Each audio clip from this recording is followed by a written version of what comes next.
Hello Weirdos! So I'm flying to Vegas this Saturday in 2 days. So I'm finally going to see my family again. I'm going to try to vlog it. So I thought to understand my overexcitement and emotional response to seeing my family again, it will be a good idea to make this video first, which is moving to Montreal and living away from my family.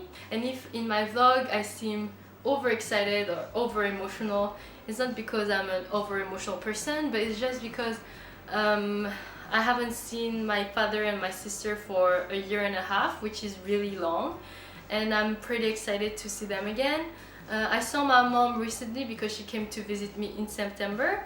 So yeah, I'm happy to see her too. I'm not happy to see her, but I'm super excited to see my dad and my sister that I miss so much. So yeah, moving to Montreal. So I moved to Montreal 3 years and a half ago, so in summer 2014 to start studying at McGill. So just to say, Montreal is in Canada, as I'm sure you know, but you might not know where I'm from. I'm from Tahiti, and Tahiti is very far.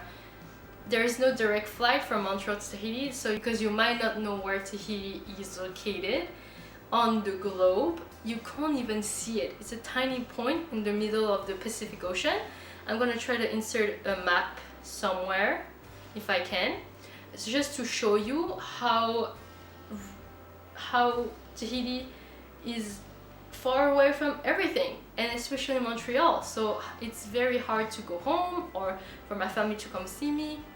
So it's rare that I see them, and this is why I can't go back home that often, or why my parents or my sister don't come see me that often.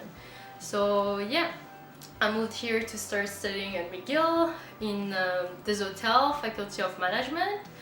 Why I moved to Montreal? So yeah, I decided to, it's like a rite of passage to leave Tahiti to study somewhere else, because the University of Tahiti's level is not that high, ranking worldwide, and the reputation is not the best. So usually most people leave either for France, and recently Montreal has been a more popular destination for students. So after high school, I had two options in front of me.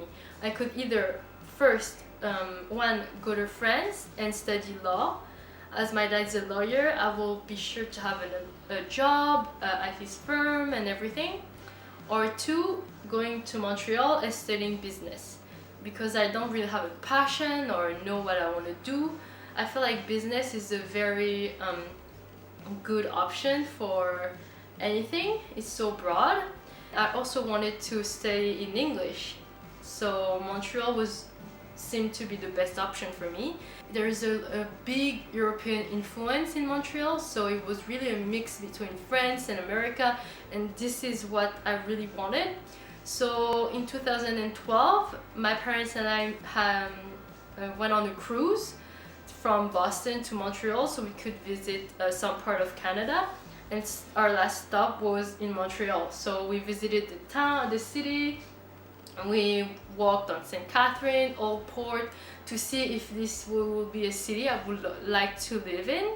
And I really loved it. I fell in love with the city, with the atmosphere, with the ambiance. I really loved it. So I set my mind in moving to Montreal. And what's the best university in Montreal? McGill, of course. Suck it, Concordia. Joking. Yeah, but McGill has a really good reputation. I know Concordia too and HEC, but it was in English, and I wanted to practice my English more and just be more in the English system, you know? So I decided to apply for McGill at this hotel, and I got in by any kind of miracle. So I didn't know I even had a chance to apply there and get accepted. So I moved here. My first year I was in res. Then my second year I moved to my own apartment next to my res, and then I moved to my own apartment downtown. So I moved a lot. My years at McGill are amazing. I'm loving the university life, but it's pretty difficult being alone here. I have no family except some cousins. which are super close to me. But my sister and my parents, I see them once a year when they come see me, or I go back home. Since I've been here in 3.5 years, I only went back home once. I think after my first year, yeah, the summer after my first year, so 2015, I flew home to see everybody and see my house and get my driving license. But my dad didn't have the chance to come this year, my sister either, because she started working. So I haven't seen them for 1.5 years, more than 1.5 years, and I really miss them. So yeah, this is my life. So I live alone. Another challenge of living in Montreal away from my family is the time difference. So we Skype once a week or twice a week, but the time difference make it really challenging because they call me either when I'm at work or when I'm between classes and I can't answer, or the only time I am available to call them is in the morning or in the night, but they're either sleeping or at work themselves, so it's hard to adjust to the time difference. So the only time we can really Skype and it's good for all of us is on Saturday. So I'm eating my lunch and they're eating their breakfast, so we are having a meal together, kind of, even if we're like so many miles apart. It's very exciting as well to be so far away. It's an adventure every day. It's scary because you know that if you screw up, your parents are not right behind you. It will take some time for them to be able to help. So sometimes when I do something, I'm a bit worried that my parents might not be able to help me right away, but I know they're still there. Even if it takes more time for them, they'll still be there. They will travel, they'll come see me. My mom always told me that if I'm reaching the limit of what I can handle, just call her and she will fly right away, take the next plane and come see me and help. Also, another big challenge of living in Montreal was to adjust to the English system. First time I got a percentage grade, I got so confused. I didn't understand the concept of midterms or finals, because in the French system it's exams all year long, little exams. So I wasn't used to one big exam or two big exams that had so much weight on your grade. So it really stressed me.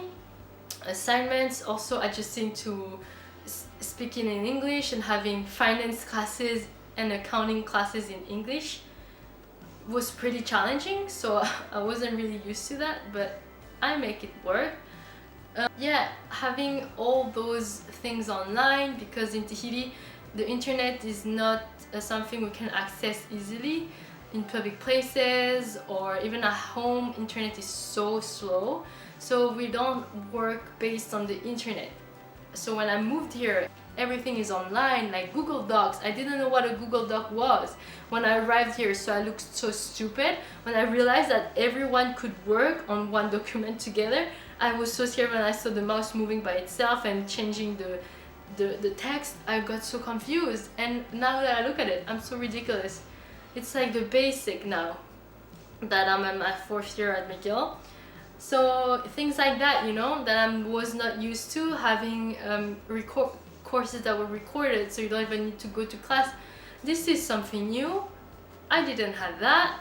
Also, the basic thing of choosing the classes you want, having electives. Like, I'm doing a major in marketing, but the fact that I can also take a class in philosophy or music was just mind-blowing. I didn't understand. It was like I was at a restaurant and it was a menu and I could choose an entree, or that was electives, and I could choose a core class and also some specific classes for marketing. It was like a fucking buffet.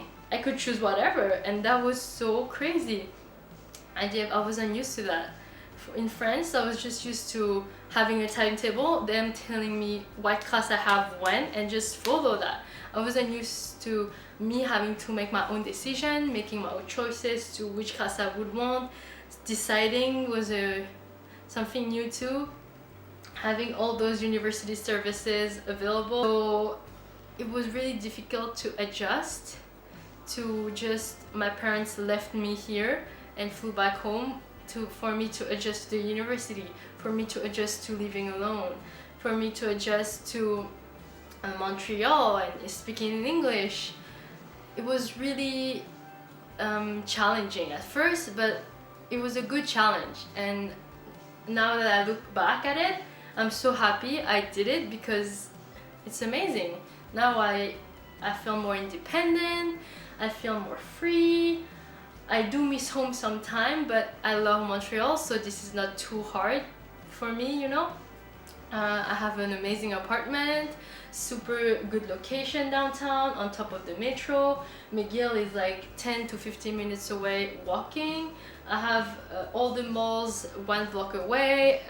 I have everything I need, my parents' support, and yeah, so I haven't seen them for a while, and this is why, because I moved to Montreal and I started my life here, and I really want to stay here, so I'm looking for a job here. But this is why I'm so excited to go to Vegas this Christmas and finally see them again after a year and a half.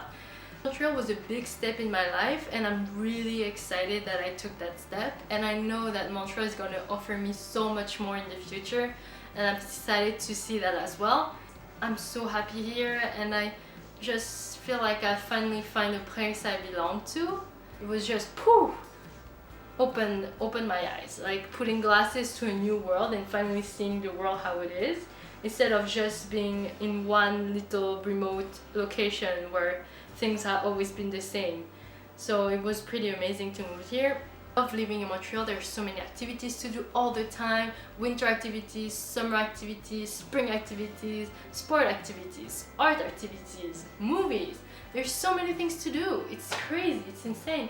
I think I want to make a video of living on an island versus living in a big city. So if you would want me to make this video, just leave a comment in the section below to let me know if that's something you want to see or not. My experience of living on an island versus my experience living in the big city. If you're from Montreal as well, leave a comment in the comment section so I know who else is in Montreal. And yeah, see you soon. Bye.